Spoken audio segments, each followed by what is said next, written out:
Good afternoon, everyone.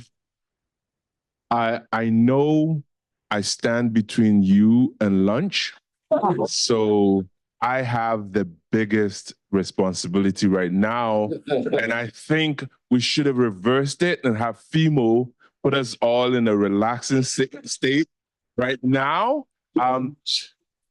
But I'm going to pick up from where Dr. Alulu started. Or one of the key points that Dr. Alulu mentioned, that most people who are in mental health crises would go to friends and family, will go to people that they trust. And that is where the biggest question lies. Does the people that we trust, the people who are our friends, the people who are our family, do they have the capacity to at least support us in that crisis? And the answer to that is no. Presentation over. See?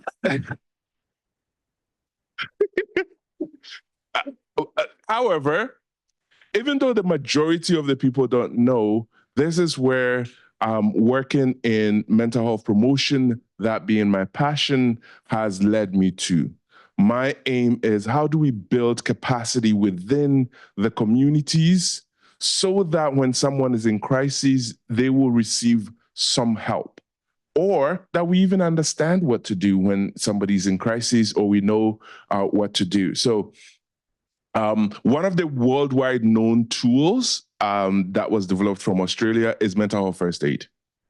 It is created from a very Eurocentric approach, but research shows that it does increase awareness about mental health. Research shows that it does reduce stigma. Again, when I'm saying research shows, I'm not talking about research about us, by us. I'm talking about, the research of the people who have experience in taking mental health first aid, right? So that's where it comes from. So in 2018, when I was excited and wanted to go to school, my idea was, how do I take this thing that was working for majority of the people and make it work for us? I didn't get anywhere with that. But I did get into school to do my PhD. But I didn't drop that idea. So in 2021, just after COVID, one of the, and I can't make this thing go, so we're just gonna have to imagine the rest of the presentation. Okay.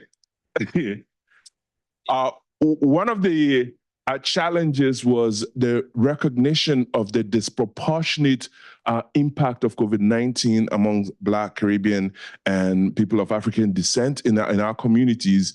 And its impact was not just physical health-wise, but it was also mental health-wise. So the Public Health Agency was asking, hey, if you can come up with a way that would at least support the community, in that way we would try your idea out and see if it works.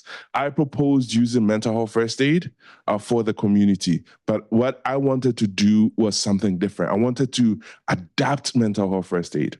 Again, the Mental Health Commission of Canada, that has the rights to mental health first aid in Canada, said, no, you can't do that. That's our job. So I was like, okay, what can I do?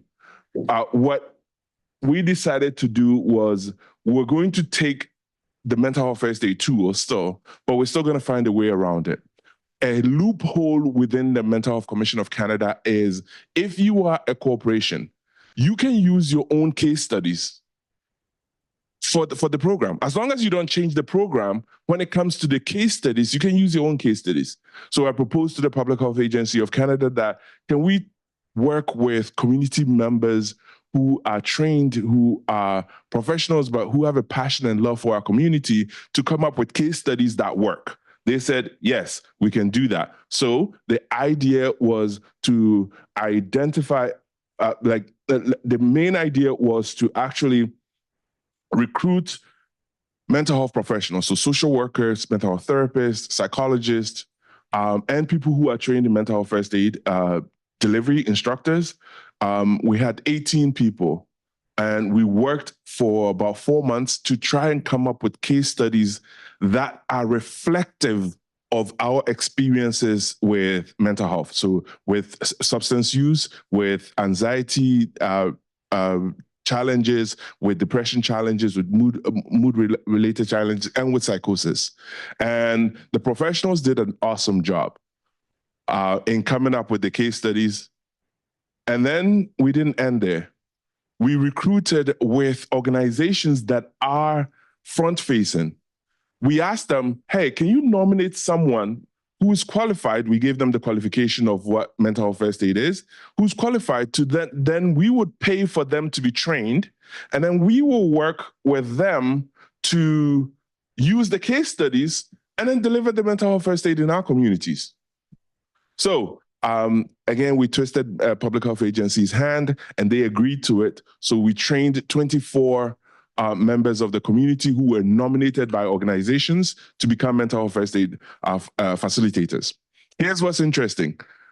We more than tripled the number of mental health first aid instructors in Canada who are Black, Caribbean, or of African descent.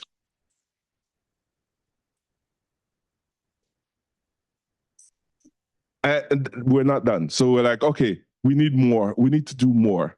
And what we did was, okay, those same communities that nominated, we want you to organize mental health first aid training in your community to the people who it would make the most impact. Then we went to the Public Health Agency of Canada and said, yeah, we want to do one last thing. Let's train the community now. And they funded and gave us the opportunity, and we happened to train 406 people in the community to receive mental health first aid training, who are mental health first aid in the community. The exciting part for me is each organization in the community picked a different target. So some communities picked church leaders to train them. Some communities picked community-based leaders and trained them in mental health first aid. The idea was, you know your community. If you leave it to Noah, I would want everybody to be trained, starting with FEMO. But you know your community best, so let's do that. And 406, to me, is just the scraping of the tip of the iceberg of who I think needs it. But my main push is that what we need to do is this should be a foundation for a future initiative of helping us build a means of addressing the challenges of mental health in our community by us and for us. So that's my life work after I finished the PhD. Apparently you can't do both. You need to graduate. I need to identify a powerful element of our success, which is the power of collaboration. Most of the organizations that we reached out to, we ended up with 43 nominated people to be trained who were qualified to be trained for mental health first aid. We only had funding for 24. So I am still a bad guy in some organizations' mind because I didn't get their person trained. But what ended up happening is Toronto had 6 people trained, yet Toronto did, I think, 28 trainings across those 6 people. So the aim, 28 trainings of about 12 people in each training. That's just for the city of Toronto. So the aim is to do more. But what we saw was now these certified people are still in the community and they are still providing mental health first aid training in their community. Now it costs the communities money right? But not as much as paying to have somebody trained, not as much as doing all of that work ahead of time. So the case studies went through a culturally appropriate lens, and what we're seeing is that it increased the effectiveness of mental health first aid for our community. And it has significantly increased the mental health supports that we have in our community, at least by just 406 people, right? And I think that is significant. So I'd like to acknowledge that a public health agency funded $406,000 for this project. We worked in partnership with the Ghanaian Canadian Association. So I don't have any minutes left, but there's 5 minutes. So I'll leave that 3 minutes. Okay, let's say 3 minutes. I'll leave that for 2 questions, and then I'll take 1 minute to answer. Is that if there are any questions, all right? But go ahead.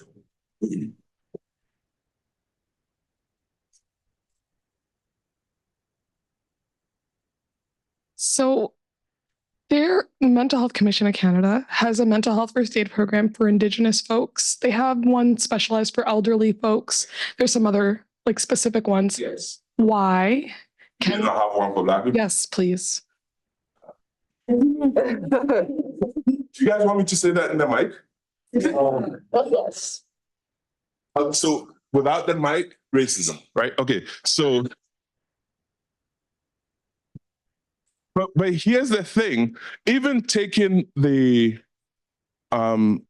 trained professionals to work on just the case studies, it was a 3-month affair. It's a huge endeavor. That is why I said the rest of my life work, not to create a mental health first aid, but rather to create a program that would work for us by us. The reason why it's not there is because even though there's a marketing desire for it, those of us who are privy, have the privilege of working in mental health promotion, always push back and say, I would rather you not do anything than do it wrong. Does that make sense? Okay, so there are 2 reasons why it's not there. One, it's a lot of work and a lot of money, and they don't have that work, that money to do it, they say. So it's not being done. But the second one is those of us who are doing the program, who are in it, would rather it be done right, because the idea of just using Black pictures and Black examples doesn't work, right? Not anymore, right? If we're going to adapt, let's tear it apart and do it from scratch. So that's the quickest answer I have for you. That's it. 3 minutes. Thank you.